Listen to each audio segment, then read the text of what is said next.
Today on Will This Car Get Back on the Road Again? We will tackle the interior of the car and therefore several rust holes in the floor. It may have been a barn find in Portugal, but that don't hinder the Swedish steel from disintegrating at the slightest touch of water. Not helping my case is the wrong tool for the right job, my SodaStream powered welder. But more on that later. First, we have some holes to prepare. This began with me in blissful ignorance, just wanting to take out the carpet for a cleanse. But when it was out, we unfortunately had to lay our eyes on the floor. But this hole, it was only a small hole, so no biggie. Quick repair, in and out, 1 hour max. Oh no. Okay. I guess it will be an afternoon job then. So watch me make a way too complicated piece of sheet metal to fill a way too complex shaped hole that looks like a submarine. It's an aesthetic choice, make no doubt. Look at how much care I took in making it the perfect fit. I cannot wait until I start melting it out of shape with my big welder. Speaking of which, it's time to drag out the main attraction of this show, the welder that could.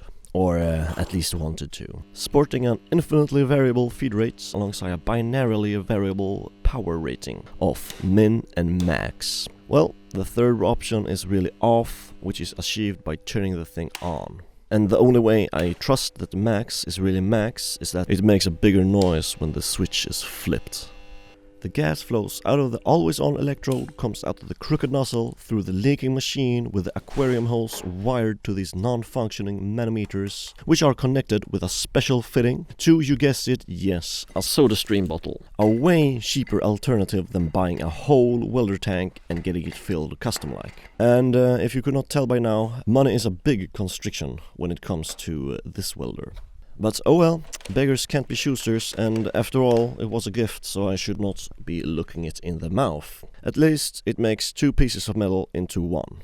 There are a lot of people out here on YouTube saying that I'm not a good welder, please don't judge my welds, while they show a perfectly solid 8 out of 10 weld. Well, that's not me, and I truly apologize for the war crimes level of bad welding you are about to witness. But as they say, what makes a good welder is a good grinder. And believe me, there was grinding to be had here.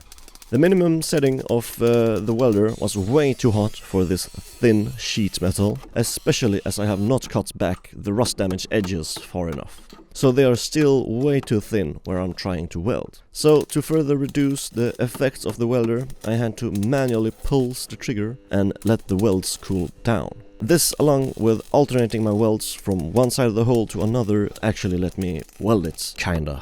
Well, close enough at least. Alltså, vad är det är så tunt där. Alltså,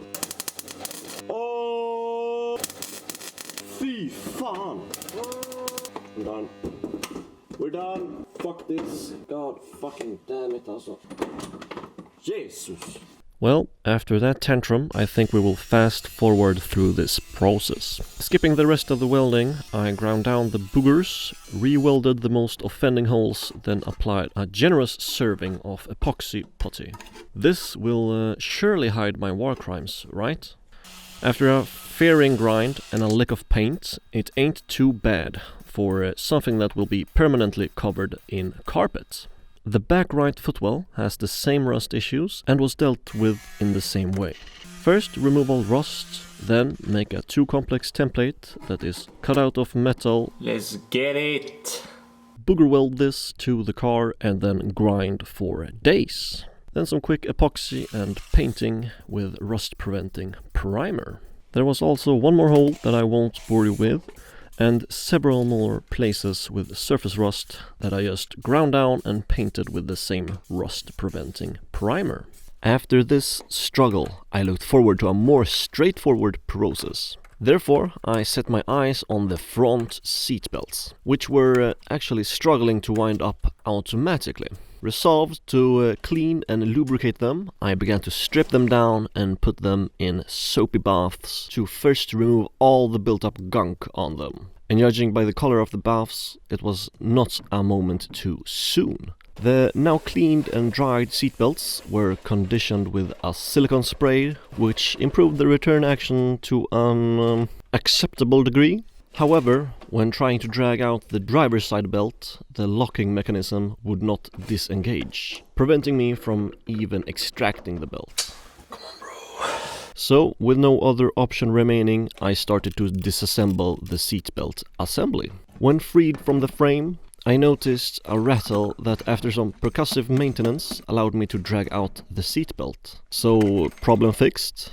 Well, not quite. Some more digging revealed the mainspring, which thankfully allowed itself to be stowed back into its place without any trouble. Some more ooga booga engineering once again loosened the mechanism, which I for some reason pulled all the way out while only holding the spring with my other hand. As you can tell, not a good idea.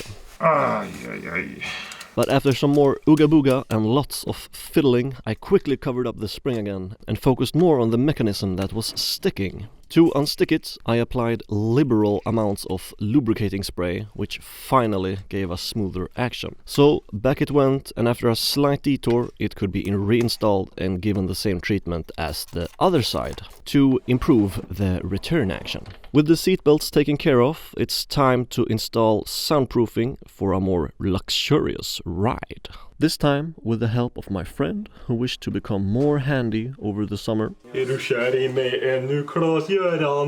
cut out 4 sections of soundproofing to cover the bottoms of the footwells. Using spray contact adhesive, we set the mats in permanently. Now we can finally start reassembling the interior of the car, starting with the freshly cleaned matting, which is looking hella fresh. The front mat covers ducting for the rear AC or heating system and is the home of the center console as well. The rear matting is slightly easier to get into position, after which I went around the entire perimeter and stuck the mats down using double-sided tape and plastic trim pieces. The car was sold on the Portuguese market, which at the time did not require seatbelts in the back of the car, so Volvo did not install them. However, seeing as they had invented the 3-point seatbelts about a decade before the release of this car, the frame is actually fitted for seatbelts. This makes it easy to retroactively install the belts for the back. You only need to poke a couple of holes into the trim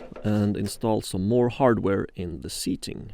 While we are back here, we cannot forget the hat rack and accompanying vent trim. Previously, there were some aftermarket speakers installed on the hat rack, which has left rather visible impressions.